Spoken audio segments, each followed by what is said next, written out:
சில பேருக்காவது நல்லது நல்லது.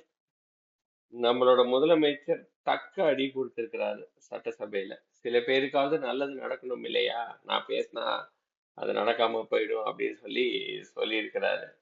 இடைத்தேர்தலையாவது வாங்கப்பா அப்படின்ற மாதிரியே சொல்லியிருக்கிறாரு. ஆஹ் ரொம்ப சுவாரஸ்யமா இருந்தது அந்த நிகழ்வுகளை பார்க்கும்போது. அதே மாதிரி தரவுகள் கொடுங்க, தரவுகள் கொடுங்கன்னு சொல்றாங்க. 3 ஃபைல் இருக்கு என்னோட டெஸ்க்கு முன்னாடி. எடுத்தோம் கவுத்தோம்னா வந்து நம்மளோட நிதியமைச்சர் கொடுக்கல, 3 ஃபைல் கொடுத்துருக்காரு, அதை ஓபன் பண்ண வேணாம்னு பாக்குறேன் அப்படின்ற மாதிரியும் சொல்லியிருக்கிறாரு. எப்போ அதை எடுக்கணும், எப்போ எடுக்கக்கூடாது, எப்படி பேசணும், மக்கள்கிட்ட எப்படி பேசக்கூடாது, எல்லாமே எனக்கு தெரியும் அப்படின்னு நம்ம சொல்றதுல இருந்தே தெரியுது.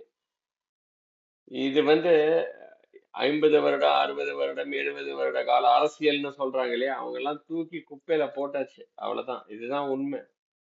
தூக்கி குப்பையில போட்டாச்சு. அரசியல் அப்படின்றது என்ன அப்படின்றது வந்து இன்னைக்கு நம்மளோட முதலமைச்சர் மிஸ்டர் விஜய் மற்றவங்களுக்கு எல்லாம் காட்டுறாரு.